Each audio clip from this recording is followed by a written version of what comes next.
Es la gran comisión. Es la gran comisión. Es la gran comisión. Anunciando las virtudes de aquel que nos llamó. Anunciando las virtudes de aquel que nos llamó. Llevando el mensaje de reconciliación. Es la gran comisión. Es la gran comisión. Es la gran comisión. Es la gran comisión.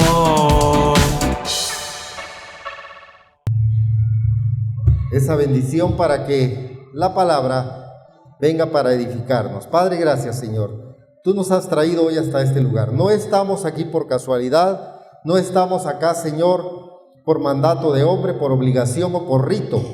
Estamos acá porque entendemos que solo entrando al trono de tu gracia vamos a hallar el oportuno socorro y que esa bendita palabra que hoy es proclamada venga para exhortarnos, para animarnos, para corregirnos, pero que todo sea, Señor, conforme a tu perfecta voluntad. Te damos el honor, gloria y honra por siempre. Amén. Mi hermana Lulu decía muy acertadamente lo que la palabra enseña en 1 Timoteo 3:16. La palabra es para corregir, para exhortar. Y eso es lo que tiene que provocar la palabra, porque eso nos va a llevar a una vida correcta, decía ella, a una vida de acuerdo a la voluntad de Dios. Porque, hermano, ¿cuántos hoy, aún estando en la iglesia, saben que hacen cosas que desagradan a Dios? Y me pongo yo en primer lugar, hermano. A veces, estando en las cosas del Señor, a veces escuchando la palabra de Dios, a veces siendo tocados por la palabra de Dios, aún así, muchas veces hacemos cosas que sabemos, porque eso es lo tremendo, como la palabra va desarrollando en nosotros una conciencia, sabemos que ya no debemos hacerlas o decirlas porque desagradan a Dios. Sin embargo, fluyen, salen. ¿Por qué? Porque está en nuestra naturaleza humana, pecaminosa, carnal. Y es que, hermano, decía alguien por ahí, el peor enemigo del hombre es el hombre mismo. Y claro, ahí en la palabra dice, nuestro adversario el diablo, nuestro enemigo el diablo anda como león rugiente. Sí, pero muchas veces el diablo nada tiene que ver en las malas acciones que nosotros hacemos, porque son decisiones que nosotros tomamos, porque salen de nosotros. Y a veces no nos gusta eso, y a veces nosotros mismos no estamos contentos con eso, mi hermano. Pero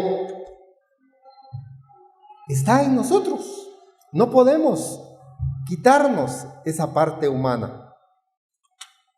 El problema es que el hombre se ha volcado a querer entender a los demás, a querer, cambiar a los demás, pero no estamos pensando en cambiar nosotros.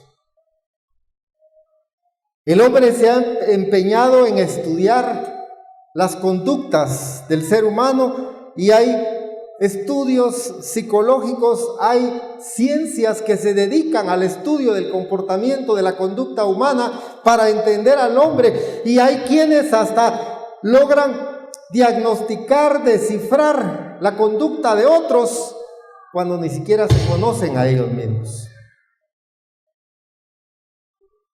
Mi hermano, la exhortación de hoy, y así se llama la enseñanza el día de hoy, ten cuidado de ti mismo, porque es conocernos a nosotros mismos primeramente.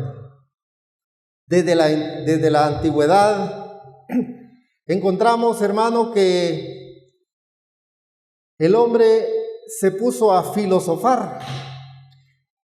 Y en Grecia, que fue el florecimiento de la cultura en aquel tiempo, en los tiempos previos a la venida de nuestro Señor Jesucristo y posterior también, Grecia floreció culturalmente. De hecho, Grecia fue la que conquistó culturalmente a toda Asia y todo el Medio Oriente. Entonces la filosofía griega fue la que entró fuertemente. Aunque Roma conquistó política y militarmente, Grecia conquistó culturalmente. Y había un grupo de sabios griegos, entre ellos uno llamado Heráclito, que dijo el aforismo, usted lo habrá escuchado: conócete a ti mismo. Y cuando las fuerzas llegaron a Grecia, las fuerzas romanas encuentran en el templo de Apolos en Delfo una inscripción en griego, que se la voy a leer, por aquí la copié, y dice, esa inscripción en griego dice: Gnoti Seauton, Gnoti Seauton, que quiere decir conócete a ti mismo. Mire, esa sola inscripción, hermano, tenía una gran profundidad. Conócete a ti mismo.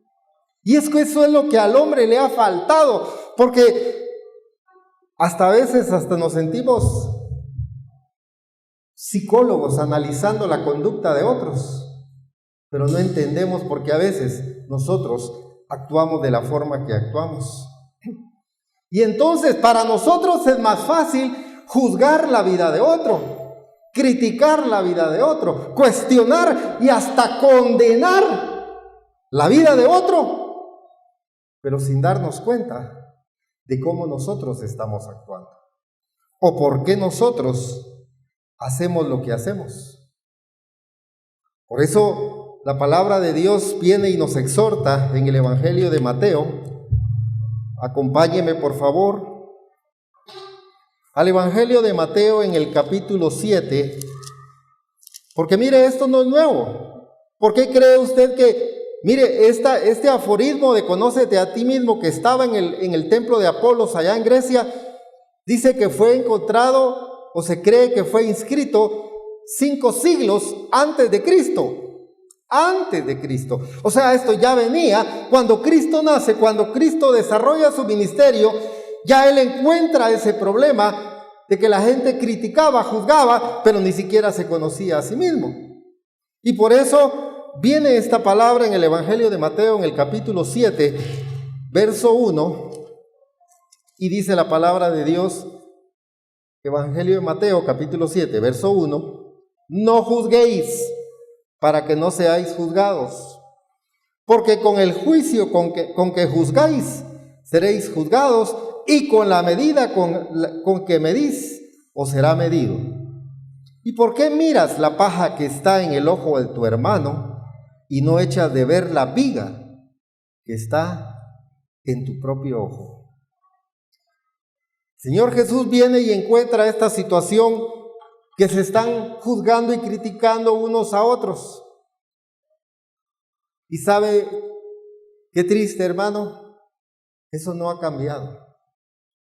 Hasta hoy en día, el pueblo se dedica a juzgar, a criticar. Perdón, lo digo con todo respeto, mi hermano, pero aún entre nosotros los que venimos a la iglesia, juzgamos, criticamos. Y a veces no sabemos por qué alguien hace o dijo tal cosa. Desconocemos el contexto, pero nos basamos en lo que nosotros creímos o percibimos. Y entonces tomamos esa primera percepción como una verdad. Pero eso puede ser una verdad a medias porque yo no tengo el contexto. ¿Por qué alguien actuó así? ¿Por qué alguien hizo esto? ¿Por qué alguien hizo lo otro? Pero partimos muchas veces de nuestra primera percepción, de lo que nosotros percibimos. De plano, eso es. Y al no conocer la verdad, podemos cometer el error de ver esa paja en el ojo ajeno y no ver la viga que tenemos nosotros atravesada. Por eso el Señor Jesús viene y les da estas palabras: no juzguen para que no sean juzgados. Veamos mejor la paja que muchas veces tenemos nosotros. ¿Por qué yo estoy actuando así? ¿Qué estoy haciendo mal? Y dejar de juzgar, porque cuando yo percibo algo y lo tomo como una verdad, y juzgo y critico y condeno en base a eso, hermano, no tengo la verdad absoluta. Y eso, la palabra nos da un claro ejemplo, siempre en Mateo. Vayamos ahora al capítulo 16. Un claro ejemplo de esto, cómo Jesús lo vivió con la percepción que muchas veces hace que la persona actúe de determinada manera. Mateo capítulo 16, en el verso 5, dice así la palabra de Dios. Quiero leerle en la versión de la Nueva Traducción Viviente. Dice así: más tarde, cuando ya habían cruzado al otro lado del lago, los discípulos descubrieron que se habían olvidado de llevar pan. Atención, les advirtió Jesús, tengan cuidado con la levadura de los fariseos y con la de los saduceos. Al oír esto, comenzaron a discutir entre sí, pues no habían traído nada de pan. Jesús supo lo que hablaban, así que les dijo: ¿tienen tan poca fe? ¿Por qué discuten los unos con los otros por no tener pan? ¿Todavía no entienden? ¿No recuerdan los 5,000 que alimenté con 5 panes y las canastas con sobras que recogieron? Ni los 4,000 que alimenté con 7 panes, ni las grandes canastas con sobras que recogieron. ¿Por qué no pueden entender que no hablo de pan? Una vez más les digo, tengan cuidado con la levadura de los fariseos y de los saduceos. Entonces, al fin comprendieron que no les hablaba de la levadura del pan, sino de las enseñanzas engañosas de los fariseos y los saduceos. Miren, ¿oyeron algo? Jesús habló del pan. Ah, sí, pues de plano lo dijo, porque como no trajimos pan, nada que ver. Jesús les dijo: dejen de estar juzgando, hombre, no estoy hablando del pan. Estoy hablando de las falsas enseñanzas. Pero mire cómo la percepción hace que la persona hable cosas que no son. Y eso mismo nos pasa hoy, hermano. Eso mismo, la primera percepción nos hace llenarnos de un pensamiento que genera acciones que pueden estar equivocadas por esa mala percepción que tuvimos. Yo le voy a poner un caso personal que se me acaba de dar. En una reunión laboral hace poco, viene mi jefe de la empresa, el director comercial. Después de la reunión me llama: mira, me dijo, vení. Sí, le digo, fíjate, me dijo que necesito hablar con vos, necesito revisar tu planificación, me dijo, porque veo una situación en tus tiempos de visita, me dijo, de supervisión. Y necesito hablar con vos de eso para ver qué pasó, me dijo, pero me lo dijo algo serio. Hermano, muy bien, le dije, con mucho gusto, cuando usted diga, no, yo te llamo, me dijo, yo te aviso. Y me fui, hermano, pero miren, me fui preocupado. Llegué a la casa y le digo a mi esposa: fíjate que mi jefe me dijo que tiene que hablar conmigo por un problema que tengo en la planificación. ¿Y qué será? Le dije, yo de verdad creo estar haciéndolo todo bien, hermano, y yo preocupado 2 días. Hermano, me metí a ver mi planificación, a buscar qué puede ser, qué hice mal, qué estoy haciendo mal. Yo preocupado, hermano. Pero hay una persona encargada de logística que es la que tabula todos estos datos. Entonces se me ocurrió y dije, voy a hablar con ella. Para todo esto, hermano, le digo de verdad, hasta un par de noches sin dormir pensando, peor si me van a llamar la atención, peor si lo estoy haciendo mal. Oré y al siguiente día se me ocurrió llamar a la persona que tabula los datos. Dije, ella los tabula, ella tiene que saber qué problema encontró en mi planificación. Y la llamé, perdone, le dije yo que la moleste. Fíjese que pues me habló mi jefe acerca de mi planificación, que hay un problema, le dije, y pues de repente usted estaba esperando tu llamada, me dijo, porque sí encontramos con él una cuestión en tu planificación. Dije yo, dígamela por favor, le dije, ayúdeme, ¿cuál es el problema? No, me dijo, lo que sucede es que tus tiempos de visita y de supervisión son menores al del resto, me dijo, de la gente. Y entonces, ¿por qué te sales del rango de la visita de los demás? Ok, le dije yo, pero ¿y mis resultados? ¿Cómo están en función de los tiempos? No, es que eso es lo que le llamó la atención a Nils, me dijo mi jefe. Eso fue lo que le llamó la atención. ¿Por qué tus resultados están bien y tienes menos tiempo de visita? Quiere decir que los otros están perdiendo el tiempo, me dijo. O sea que tú lo estás haciendo bien y los demás mal, me dijo. Lo que quiere entender cómo lo haces para que los demás lo puedan. Y mire, hermano, dije yo ahí, mire, me vine así como que, gracias a Dios, ¿verdad? Pero mire cómo una primera percepción me llevó a preocuparme 3 días, hermano, innecesariamente, por lo que yo entendí. Y no tenía ni qué preocuparme, sino sentirme bien por lo que me habían dicho. Pero a veces las percepciones nos llevan a pensar otra cosa, nos llevan a pensar mal y nos llevan a hablar cosas que no son. Y esto, hermano, no es culpa nuestra, ¿sabe? Toda esa estructura mental que hoy tenemos viene dado por la formación que tuvimos en casa, por la cultura en medio de la cual crecimos, por la enseñanza que en algún momento recibimos, por las amistades que hoy tenemos. Todo eso es lo que va entrando a nuestra mente, es lo que va formando nuestra estructura mental, nos va dando una percepción del mundo y nos hace tener una verdad y actuamos en base a esa verdad. El asunto es entender bien lo que me están diciendo para tener la verdad. Fíjese que esa mala interpretación de las cosas fue la que desató, ¿sabía usted las bombas de Hiroshima y Nagasaki? En 1945, en la Segunda Guerra Mundial. Cuenta la historia que Harry Truman envió el mensaje a los japoneses, ¿verdad? Porque habían atacado. Usted ha visto esa película de Pearl Harbor, ¿verdad? Habían atacado Pearl Harbor y habían destruido muchas naves. Entonces le mandan un mensaje al gobierno japonés de amenaza y le dicen, si no se rinden, tenemos unas armas letales y poderosas que vamos a desatar contra ustedes. Y el primer ministro japonés, que en ese tiempo se llamaba Kantaro Suzuki, fíjese, el primer ministro japonés en aquel tiempo, viene y le responde, pero como en ese momento tenían que tener un traductor para entender lo que el ministro japonés estaba declarando, cuando el traductor le dijo, contestó el ministro japonés, ¿sí?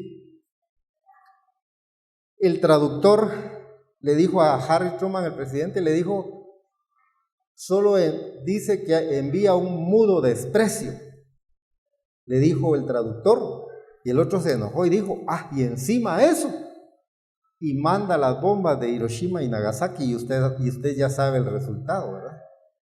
Miles de muertos y hasta la fecha, y eso hizo que Japón se rindiera. Ahora, después, cuando analizaron toda la situación, lo que le preguntaron después al primer ministro japonés, dice que lo que él había dicho es, sin comentarios, solo denos más tiempo. Eso fue lo que él quiso decir en su idioma japonés. Cuando le dijeron, ríndanse, si no vamos a enviar armas letales, él dijo, sin comentarios, solo denos más tiempo. Y el otro les interpretó, dice que les manda un mudo desprecio. y les mandó las bombas. Mire qué tremendo. Una mala interpretación, ¿con cuántas vidas terminó, hermano? Hoy en día estamos matando a mucha gente con nuestra lengua. Hoy estamos matando a mucha gente con nuestros pensamientos por una mala interpretación que hacemos de las cosas. Porque creemos haber escuchado algo. Por eso, hermano, tenemos que tener cuidado de cómo estamos interpretando, tenemos que tener cuidado de cómo estamos pensando. ¿Realmente lo que yo creo será así? O entender por qué, el contexto de las cosas, por qué dijo lo que dijo, por qué actuó como actuó, qué le estará pasando. Es que hacia eso tenemos que llegar. Y es donde la palabra dice que debemos, cuando dice que se cumple la ley de Cristo, en sobrellevar los unos las cargas de los otros, es preocuparnos. ¿Qué le estará pasando? ¿Por qué estará actuando de tal o cual forma? ¿Por qué estará diciendo lo que dice? En lugar de solo juzgar, criticar y condenar a alguien porque lo vimos hacer algo sin conocer por qué. Tenemos que entrar a conocer ese contexto, hermano, y por eso la palabra de Dios es clara y nos dice claramente: cuídate de ti mismo. Vayamos por favor a la primera carta que el apóstol Pablo le escribe a su hijo en la fe, Timoteo. Primera de Timoteo, y vamos a ir al capítulo 4.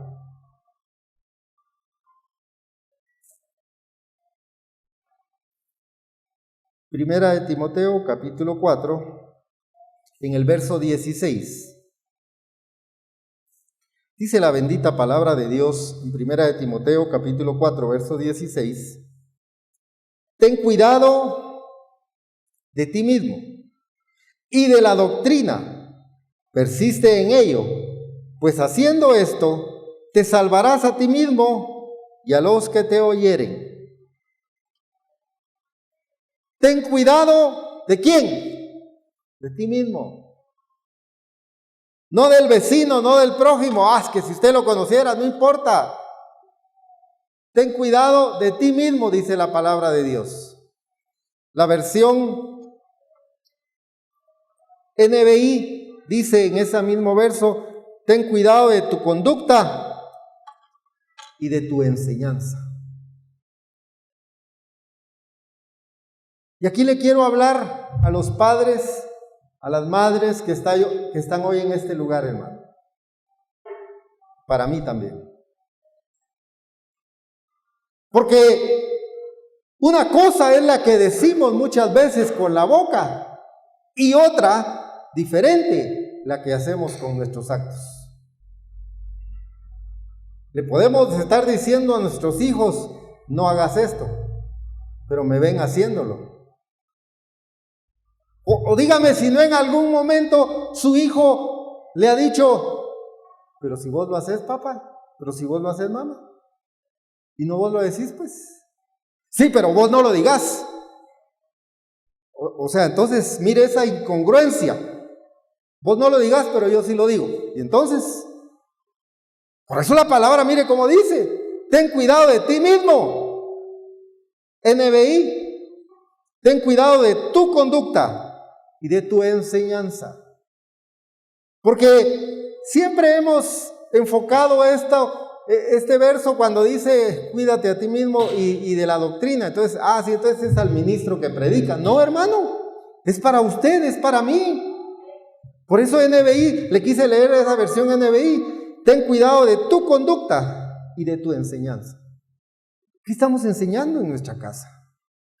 Porque usted y yo debemos modelar la actitud que queremos en nuestros hijos. Entonces, para eso yo tengo que entender qué estoy haciendo mal, qué estoy haciendo indebido, qué ya no debo de hacer. Debemos empezar a cuestionarnos, a nosotros mismos, no a cuestionar a los demás, no a criticar a los demás, no a juzgar a los demás, sino a cuestionarme a mí mismo. ¿Qué estoy haciendo mal? ¿Qué debo cambiar? ¿Qué ya no debo decir? ¿Qué ya no debo de hacer? Y ser consecuentes con nuestros actos, hermanos, porque tenemos que entender que nuestros actos conllevan una responsabilidad y tienen una consecuencia. Y después, hermano, perdone. Le paramos dando a nuestros hijos cincho, por hacer lo que hacen, por decir lo que dicen, cuando nosotros se los hemos enseñado. ¿O no? Por eso es que tenemos que cuestionarnos a nosotros mismos. Y el cambio empieza por nosotros. El problema de hoy, hermano, es que esperamos que todos cambien menos yo. A ver, si cambia aquel, yo cambio. Si no, no, que cambie él y entonces yo voy a cambiar. No, pensemos nosotros. El cambio está en nosotros. Pero ¿cómo va a empezar ese cambio? Conociéndonos a nosotros mismos. Si ni siquiera nos conocemos, ¿cuál es mi debilidad? ¿Qué es lo que me irrita? ¿Qué es lo que me descontrola?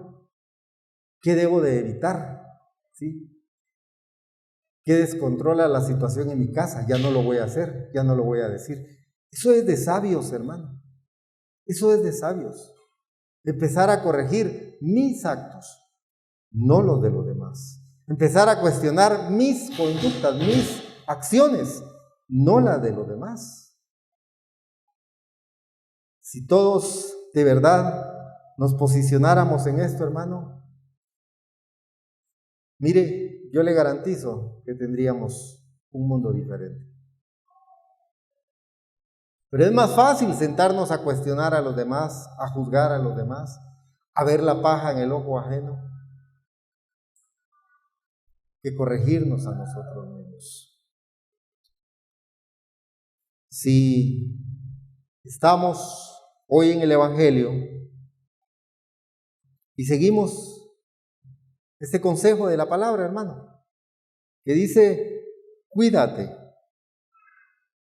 a ti mismo. ¿Por dónde comenzaría? Yo le invito a hacer esa reflexión. ¿Por dónde empezaríamos? ¿Por dónde empieza mi cambio? ¿Qué debo cuidar? ¿Qué debo cuidar de mí? ¿Qué debo evitar de las cosas que hoy hago? ¿Sí? ¿Qué es lo que yo hago que desagrada a Dios? Porque eso lo sabemos, hermano. O sea, nadie me va a decir acá es que yo no sabía que era pecado. Yo creo que todos lo sabemos. Yo no sabía que eso era malo. Yo creo que lo sabemos. Lo que pasa es que es lo que hemos hecho toda la vida. Es lo que la vida nos inculcó. Es la que la influencia del mundo nos metió. Y como todo el mundo lo hace, entonces agarramos el estándar del mundo. Por eso va a encontrar usted Romanos 12:2 cuando dice, ya no vivan como vive todo el mundo. Cambien su manera de pensar, dice Romanos 12:2, para que así cambie su manera de vivir. Nuestra estructura mental, influenciada por el mundo, influenciada por la formación de nuestros padres, influenciada por la cultura, por nuestras amistades, ha formado esa manera de pensar por la cual hoy vivimos. Y si encontramos que hay cuestiones que ya no tienen que estar en nuestra vida, tenemos que cambiar nuestra manera de pensar para que así cambie nuestra manera de vivir.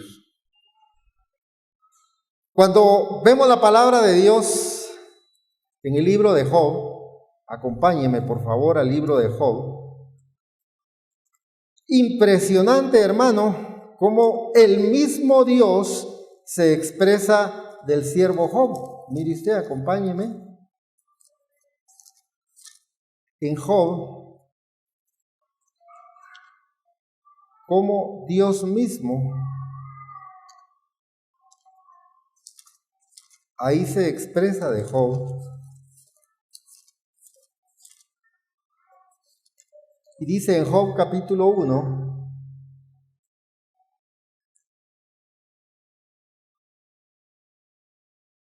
Job capítulo 1, verso 1 dice: hubo en tierra de Uz un varón llamado Job, y era este hombre perfecto y recto, temeroso de Dios y apartado del mal. Mire cómo la palabra dice de Job: perfecto, recto, temeroso de Dios y apartado del mal. Hermano, ¿cuántos quisieran ser como Job? Yo quisiera ser como ese Job. Ahora, ¡qué tremendo! Salte al capítulo 13, mire. Job capítulo 13 y verso 23. Mire ese hombre recto, mire ese hombre temeroso de Dios, apartado del mal. Mire lo que ahora él mismo declara.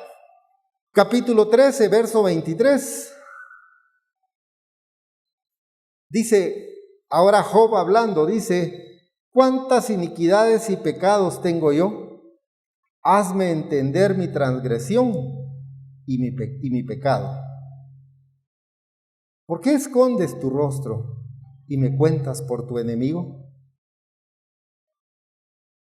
En otra versión dice: hazme conocer mi rebelión y mi pecado. Ese hombre recto, temeroso de Dios, apartado del mal, ahora dice: Señor, mejor muéstrame los pecados. Muéstrame qué estoy haciendo mal, ¿sí?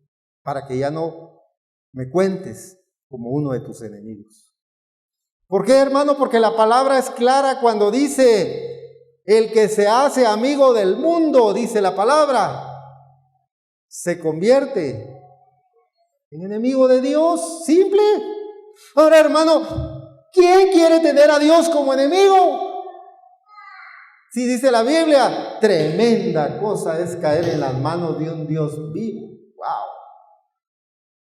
La ira de Dios, hermano, nadie la quiere. Me recordaba el Espíritu, oía hace unos días la prédica de un ministro que decía que él sostiene, obviamente habrá que estudiarlo más detenidamente, pero él sostiene y decía: allá en el infierno, al que hay que tenerle miedo, dicen, no es al diablo, sino es a Dios, porque es Dios el que se va a estar encargando de que sufra ahí en el infierno. La ira de Dios, hermano. ¡Qué tremendo! El siervo Job, temeroso de Dios, apartado del mal, viene ahora y confiesa y dice: Señor, muéstrame mis pecados. Hazme saber mis pecados, mis transgresiones. Quiero salir de esta rebelión. Ya no quiero ser tu enemigo. Eso es algo que todos debiéramos de reflexionar, hermano. Señor, muéstrame mis pecados. ¿Dónde te estoy fallando, papito lindo? Ya no te quiero fallar. ¿Qué estoy haciendo mal, Señor? En mi casa, muéstrame qué es lo que ya no debo de hacer. En el trabajo, muéstrame qué amistades debo de dejar, qué vocabulario ya no debo de sacar, para ya no ser enemigos de Dios. Mire cómo también el salmista declaró en el Salmo 119, acompáñeme por favor, al Salmo 119, vamos a ir al verso 59.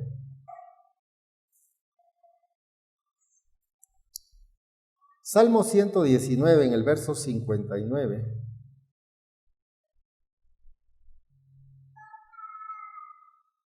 Dice el salmista: consideré mis caminos y volví mis pies a tus testimonios. Otra versión dice: me di cuenta por dónde iba y regresé a tu camino. Eso es lo que usted y yo, hermano, tenemos que llegar a entender. Cómo estamos caminando hoy como padres, como hijos, como miembros de esta iglesia, como miembros de una compañía. ¿Cómo estamos actuando? ¿Cómo estamos viviendo? Para que Dios nos haga entender qué es lo que estamos haciendo mal y pedirle a Él mismo consejo. Señor, consideré mis caminos, consideré mi andar, me di cuenta que no andaba bien y quise regresar a tus caminos.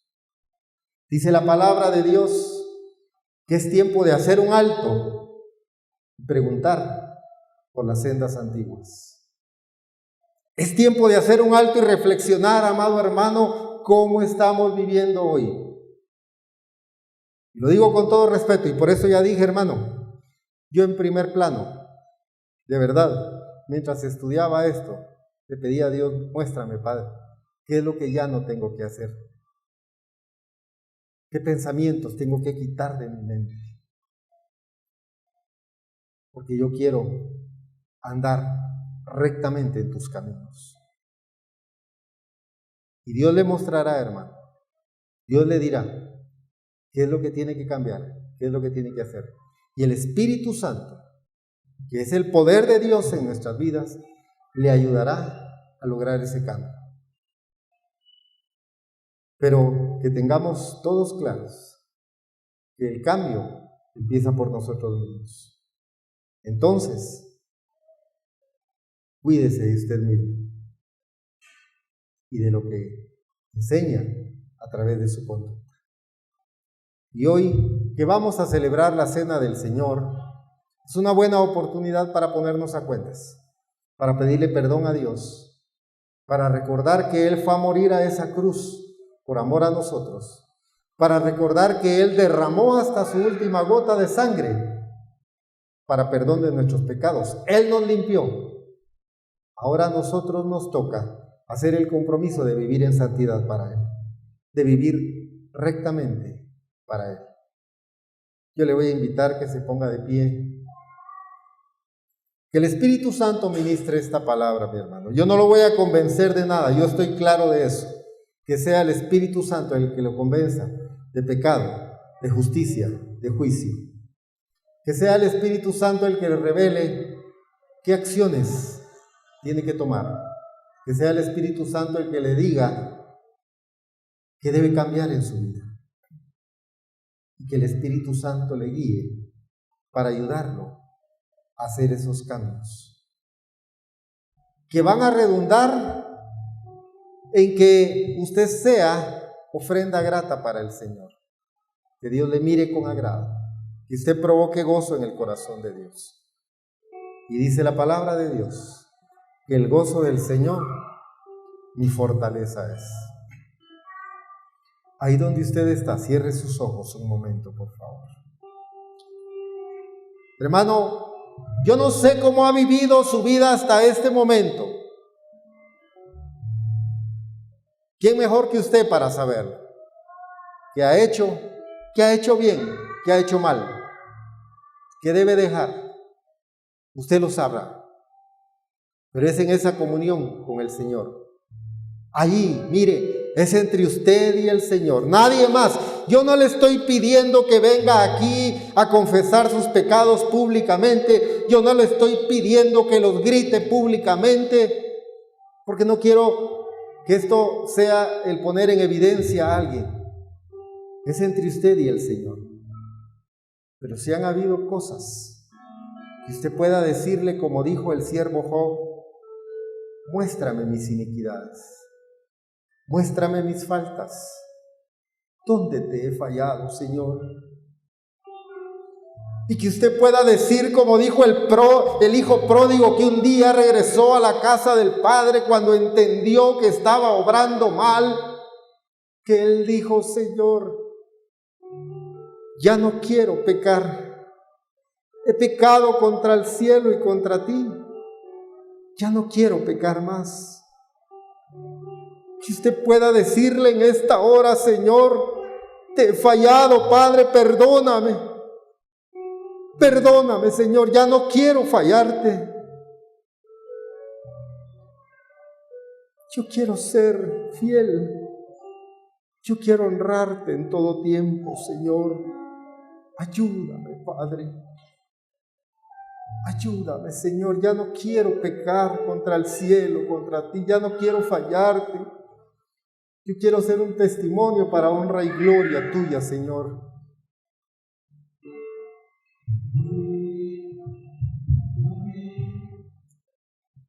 Señor Jesús,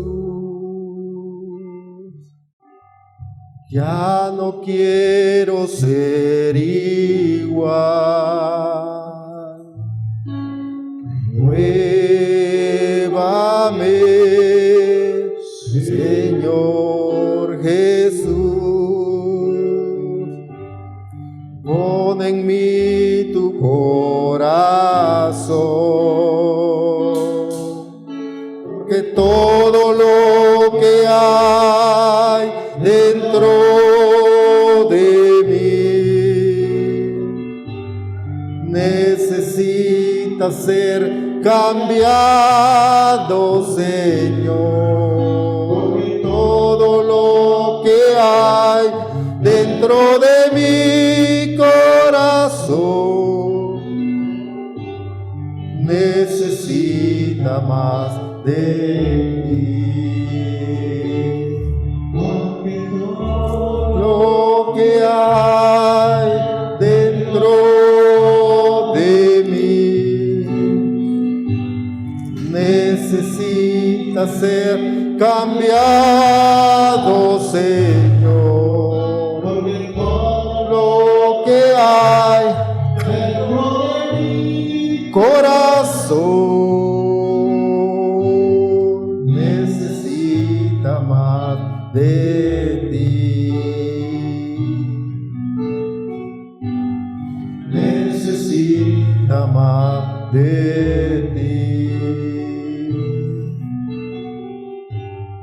Necesita de ti. Y tengamos claro, mis amados hermanos, porque la Biblia lo enseña, que apartados de Dios nada podemos hacer. Solo de la mano de Dios. Con nuestras fuerzas no vamos a poder cambiar. Con nuestra capacidad no vamos a poder cambiar. Con nuestra inteligencia ya lo hemos logrado muchas veces y no hemos avanzado.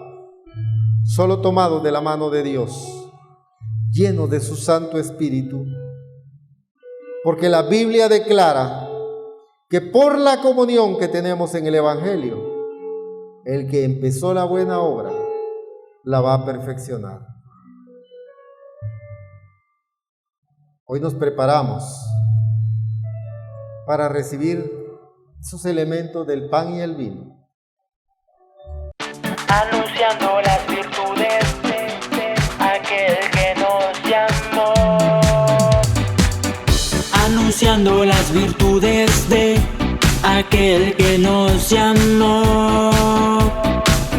Llevando el mensaje de reconciliación. Es la gran comisión. Es la gran comisión. Es la gran comisión. Es la gran comisión.